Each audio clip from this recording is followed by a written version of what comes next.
Welcome to Glioblastoma Strategies and Tactics with Eric Dysinger.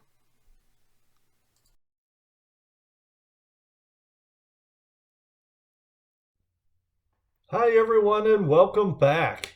In this video we're going to talk about strategies, protocols, and dosing. Now, the first question you may ask, what is a strategy? Well, that's a process for attacking cancer. In this case, glioblastoma. There are many strategies I've run into in my research. There's starving cancer, which is limiting the resources to the cancer cells to keep them from spreading and dividing and reproducing. There's also a cancer stem cell attack strategy where you take supplements to target the cancer stem cells because those are believed to be the drivers of the disease. And if you kill those cells, you'll kill the cancer. And then there's my own strategy, the blockade strategy, which has identified the survival systems of glioblastoma. And my strategy is to attack each of those survival systems to control this disease. Now, underneath your strategy, you have to have a protocol to support the strategy. Now, what is a protocol? A protocol is a list of drugs, supplements, herbal remedies that you use to support the strategy you're trying to achieve.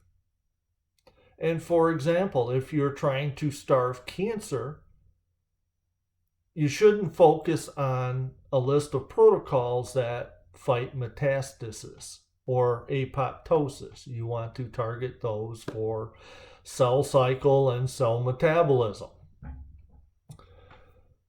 So the protocol has to follow the strategy. And why do we do this? Why do we form our own protocols? Well, we're still dealing with a poor prognosis from this disease. Whether we're going through standard of care or we've completed it, there's no treatment beyond standard of care. To me, that was a helpless and kind of scary feeling to deal with, that I'm getting through all this stuff and I'm basically watching my watch for each MRI to see if the disease is going to come back. And that's not fun. I'm sure if you're watching this video and a patient, it's not fun for you at all. And there are pros and cons to forming your own protocol. Some of the pros are you're attacking more targets than standard of care did. You're hopefully using study-based research to develop your protocol. And it is a treatment beyond standard of care, which is hopefully a security blanket, so to speak, for you to hold on to. Some of the drawbacks of protocol that you need to be aware of is that, first of all, there usually involves large amount of pills or treatments to support that protocol. There's also interactions and side effects that may have to deal with. Side effects are a big deal, especially with synthetic or repurposed drugs. And then you might have to take other drugs to combat the side effects of the first drugs. And then these drugs may have side effects, and then you got to take something to combat those, so you can kind of fall down a rabbit hole of fighting side effects, when then you might have to ask yourself, are you truly fighting the disease at that point? So, and another big risk, that if it's not done right, it may not work. And it may cause harm too. So, like I said, my protocol attacks the survivor systems of glioblastoma. And what I did, since I've identified those survival systems, I started to create a database. And I researched popular supplements that were in other people's protocols. And I started to fill out a matrix in my sheet. And I saw that as I added more and more supplements, more of the systems were attacked. And I did probably 30 or 40 supplements and drugs until I had a filled out matrix. And then what I did was pull out a number of supplements and drugs until I formed a protocol that had blocked all the survival systems with redundancies. And I also pulled for each of those systems the supplements I felt had the highest efficacy for those systems. For example, for apoptosis and inflammation, I chose curcumin. For cell cycle, I chose berberine and atorvastatin, which is known as Lipitor genetically. For proliferation and invasion, I used omega-3. For the immune system, I chose niacin and vitamin D3. For cell metabolism, I chose ellagic acid. For drug resistance, I focused on magnolia bark and CBD. For angiogenesis was green tea, which has EGCG in it. I took an antiviral, and there's studies and research that some glioblastomas could derive from viruses such as cytomegalovirus, Epstein-Barr virus, herpes virus. I took Artemisia to prevent the active infection of those viruses because I was tested, and it was found that I had the CMV antibodies. So at one time, I had a cytomegalovirus infection. And then finally, for metastasis survival system, I took modified citrus pectin. And there were other supplements that I took, but they were overlapping redundancies. I didn't feel had the same efficacy as the primary ones I took, but I wanted to take them just as a supplemental backup to the primary ones. Okay?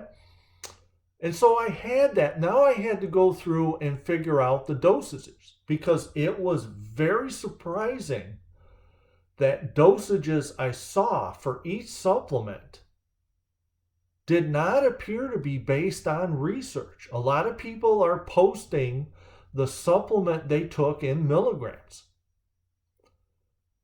And just from the research I was going through in these studies, it was apparent to me that that was not the correct approach. In my opinion, to get you in the ballpark, dosing that are shared should be based on milligram per kilogram so that people of different heights and weights can dial in their dosages in a better fashion. For example, a 75 kilogram person that takes a supplement that the study says is 10 milligrams per kilogram. Well, you factor that in for the 75 kilogram person, that's 750 milligrams that person should take of that dose.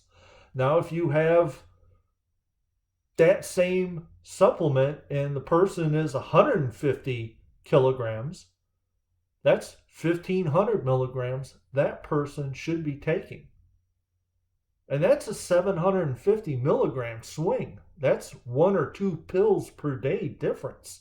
And that was a problem that I saw because it's a two-way street. For example, if the 150 kilogram person posted their dose of 1,500 milligrams and the 75 milligram person took that dose, that is too much for that person. And that could lead to toxic events. It could lead to long-term organ damage. And that's one way it's got to be careful. On the flip side of that, if the 75 kilogram person posted the dose of 750 milligrams and the 150 kilogram person took that 750 milligram, that's not enough to control that system. So that's why it has to be careful, so that I truly believe, and I know I'm guilty of this as well, I have posted my daily protocol in milligrams. But in my opinion, people should be sharing this based on a milligram per kilogram dose. So that, as I said, people of different sizes can take the nearly correct amount of dose that they're supposed to. And then there's another thing to comprehend about dosing. A lot of these studies come from in vitro studies. They're done out of wells or petri dishes. Then there's studies that are done on animals. And the end goal is to get these into a human dose for yourself. And this is difficult to do. There's some standards in there for you to calculate. But what I'm getting at for my other concerning example was I saw a study where a doctor was giving high-dose melatonin to human patients. And he had said this was based off a study on mice, which is fine. You're using a credible basis. However, this doctor was giving the humans the same dose as the mice. And I knew right away that was incorrect. Why?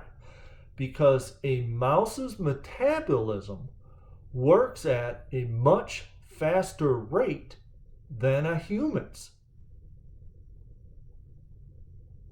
So in a comparable fashion, since a human's metabolism is much slower, the dose is also slower. Hard to believe, but it's true. Mice process things a lot faster than a human.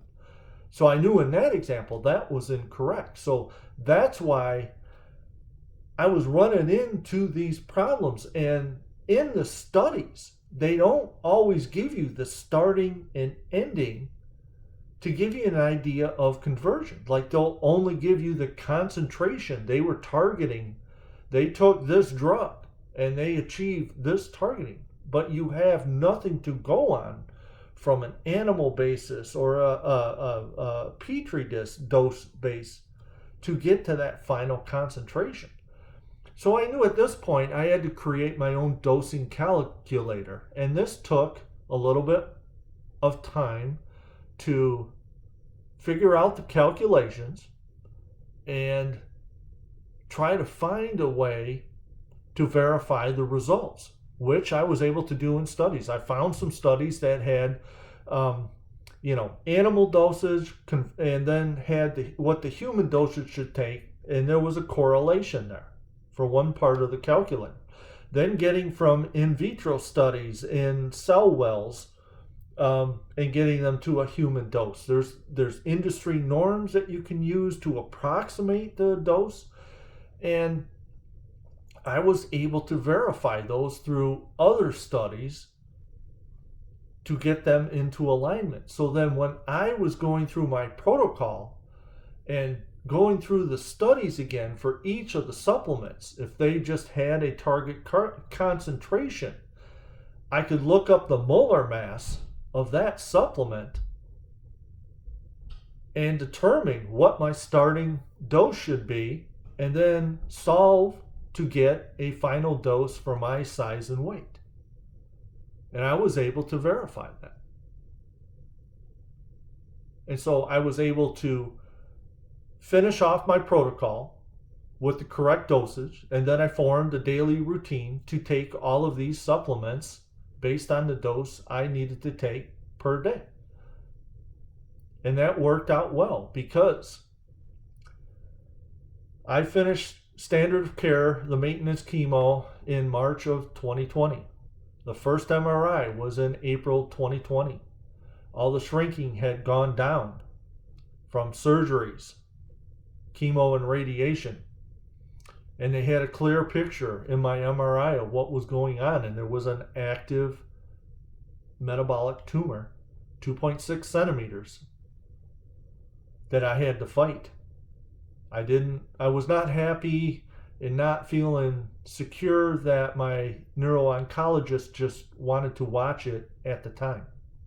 I wanted to do something, and I weighed the pros and cons and developed my own protocol because I really felt that the strategy I was forming based off my experience as an engineer formed a relationship.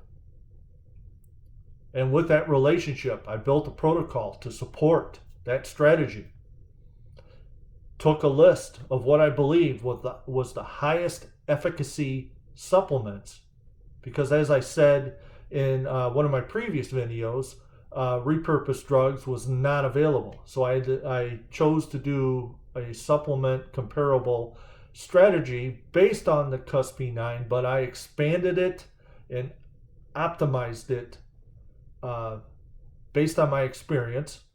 And over the course of 12 to 15 months after that April 2020 MRI, I was able to shrink that 2.6 centimeter tumor and shut down the metabolic activity of that tumor. And I've had 2 MRIs since the tumor was gone, and I've been truly free and clear at this point.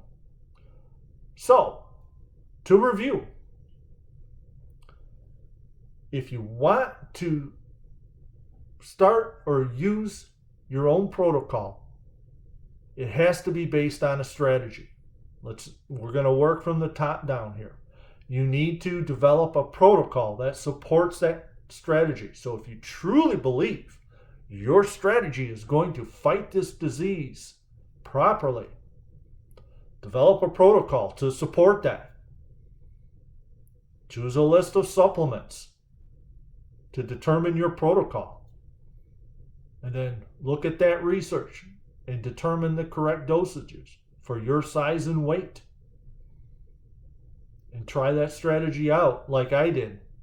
Between May timeframe of 2020 and July, my first MRI since taking my Dysinger protocol, the tumor shrunk, the metabolic activity stopped, blood-brain barrier was restored. So that's what I did. So I continued on. And like I said, in 12 to 15 months, I reversed the course of that tumor. Mission accomplished. So that's what I have in this video. We'll see you next time. Like, subscribe, and we'll see you later. Thank you for watching Glioblastoma Strategies and Tactics.